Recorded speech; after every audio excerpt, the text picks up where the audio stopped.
Apakah bahagia? Saya bahagia, kamu bahagia. Perkenalkan, nama saya Efriani. Saya sudah menikah dan memiliki 3 orang anak. Apa kabar kalian semua? Berharap dalam keadaan sehat ya.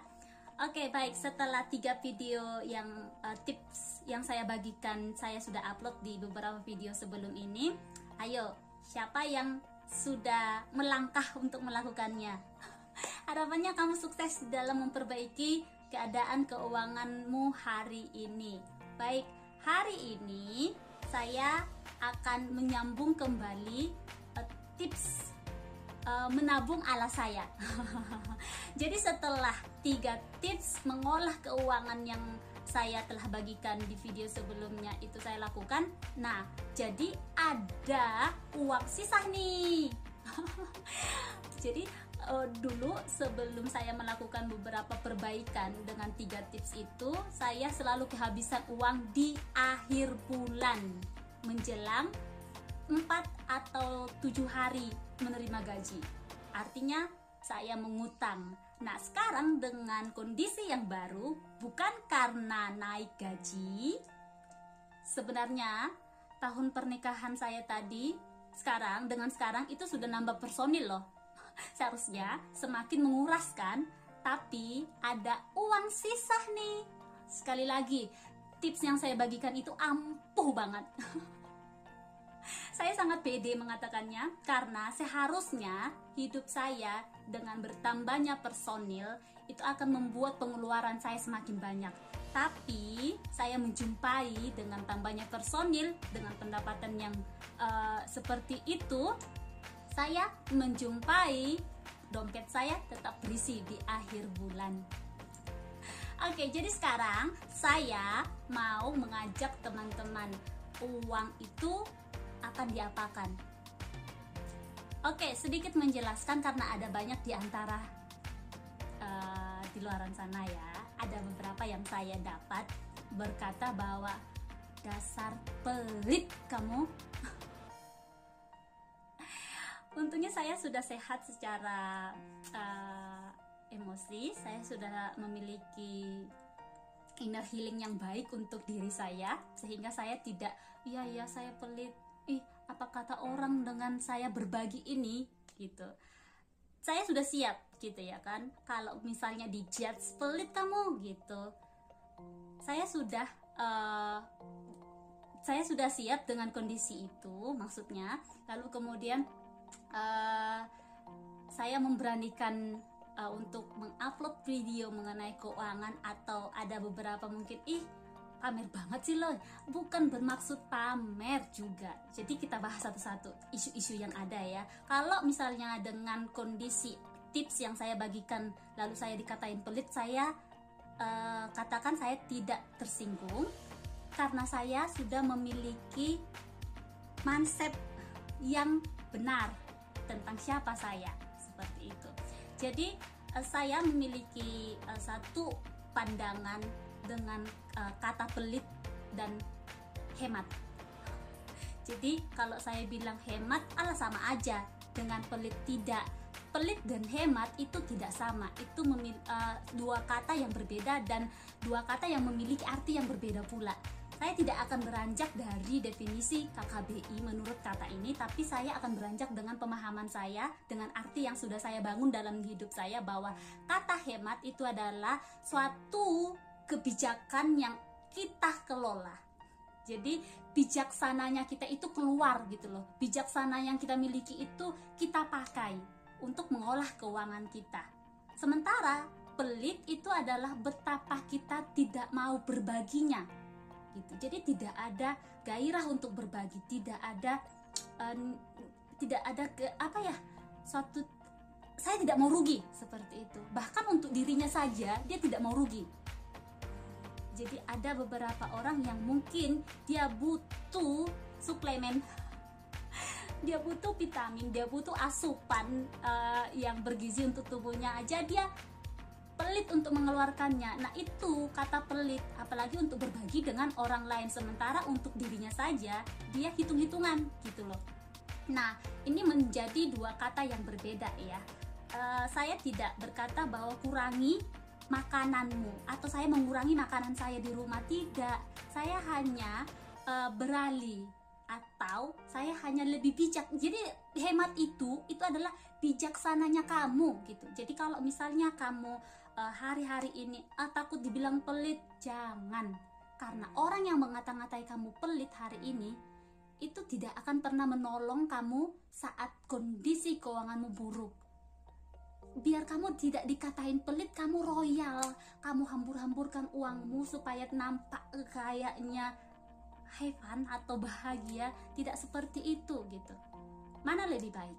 Ketika hari ini kamu mengikuti gaya hidupmu, lalu kamu mengeluarkan semua uangmu yang ada hanya untuk gaya hidupmu, sementara kamu bakal punya keturunan ini.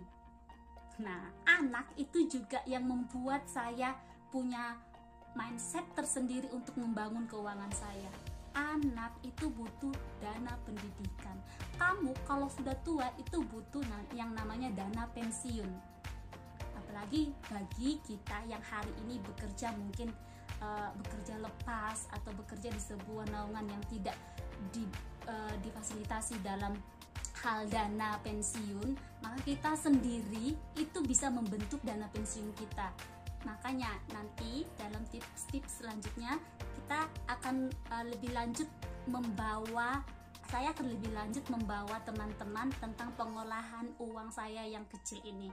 Kecil ketika diolah itu bisa, besar ketika tidak diolah itu tidak akan nampak. Oke, jadi kecil yang kita miliki saat ini mungkin kecil, tapi ketika kita mengolahnya, maka itu akan menjadi sesuatu yang besar di dalam hidup kita. Ketika engkau memiliki uang yang besar saat hari ini, tapi kamu tidak pandai dalam mengolahnya, sama saja itu nanti ujung-ujungnya tidak akan nampak juga. Jadi tergantung kepada pengelolaannya. Oke, tanpa panjang lebar, terima kasih sudah mendengarkan penjelasan saya. Saya bukan membela diri saya, terserah kalau kalian juga berkata pelit, ya sudah. Saya tidak bisa mengubah lagi. Yang jelas saya sudah punya pandangan hidup yang benar atas hidup saya, yang sehat atas hidup saya. Jadi tidak akan pernah terkecoh dengan omongan-omongan negatif di luar sana, karena saya lebih mengetahui hidup saya lebih mengenal diri saya. Jadi pengenalanmu akan dirimu itu juga akan membantu kamu tidak terkecoh dengan pola hidup orang lain di luar sana. Oke, ada lima macam atau ada 5 tipe, ada 5 jenis pengeluaran dalam hidup kita. Yang pertama itu hutang. Bagi kamu yang punya hutang, itu juga harus masuk di dalam prioritas pengeluaran. Lalu kemudian jangan lari dari utang ya. Lalu kemudian ada living, saving, playing, dan donasi. Nah, ini yang membuat saya tadi berkata di awal bahwa saya bukan pelit tapi hemat. Itu karena saya menciptakan satu pengeluaran yang harus dalam hidup saya berbentuk donasi. Kalau misalnya saya yang Kristen itu punya pengeluaran yang namanya perpuluhan, persembahan, lalu kemudian ditambahkan dengan donasi. Jadi alangkah baiknya bagi kita yang walaupun kita penghasilannya sedikit, tetaplah punya ruang ini gitu, tetaplah punya prioritas ini di dalam keuanganmu. Jadi saya kebetulan tidak memiliki utang. Oke, jadi saya skip di utang. Saya hanya punya 4 berarti. Lalu kemudian yang 4 ini apa tadi? Living, saving, playing, dan donasi. Nah, ada satu lagi yang saya skip, yaitu playing. Karena saya tadi tidak punya hobi lagi untuk ngafe-ngafe cantik. Di video saya sebelumnya saya sudah jelasin, tidak punya jajan-jajan lagi untuk cuci mata, apalagi zaman pandemi, masa pandemi sekarang ini di rumah saja, itu membuat playing ini jadinya membantu keuangan juga. Oke. Manfaatkan loh, manfaatkan di rumah saja dengan save money-mu. Jangan main-main gadget lagi, oke? Buka-buka promo lagi, sama saja. Oke, jadi yang ketiga ini kita akan alokasikan dana atau gaji kita ketiga alokasi dana kehidupan yang kita miliki, yaitu living, mengenai kehidupan. Lalu kemudian ada saving, yaitu tabungan, dan nanti saya akan berbicara masalah invest juga. Lalu kemudian ada yang namanya donasi. Saya tadi sudah katakan ada perpuluhan, persembahan, bahkan juga ada yang donasi, seperti itu ya. Living ini itu berbicara mengenai seluruh pengeluaran kehidupan kita. Jadi dari mulai makan, tempat tinggal, bahkan juga saya ambil kalau misalnya ada yang undangan dari living, saya ambilnya. Oke, jadi besarnya berapa nih untuk dana living? Dan untuk dana living itu saya berpatokan dari sumber ya, itu sekitar 50% dari pendapatan Anda, pendapatanmu. Oke, 50%. Jadi kalau bagi saya langsung saya terapkan 50%. Jadi saya lebih akan bijak lagi ketika saya sudah di awal bulan menerima gaji, langsung bagi 2 gitu. 50% itu yang bisa digunakan untuk living. Kenapa harus kayaknya ekstrim banget? Iya, harus ekstrim karena anakku 3. Harus ekstrim. Oke, lalu kemudian untuk donasi tadi itu kan sekitaran 10 bahkan 15 ke 20% seperti itu. Terserah kalian mau donasinya berapa, tapi tetap beri ruang bagi pendapatanmu untuk dia menjadi berkat juga. Oke? Lalu kemudian tabungan berarti bisa di sekitaran 30 ke 35. Oke, ini dulu yang saya akan bagikan. Nanti saya akan bagikan untuk pengelolaannya lagi ya. Jadi lakukan dulu pembajetanmu.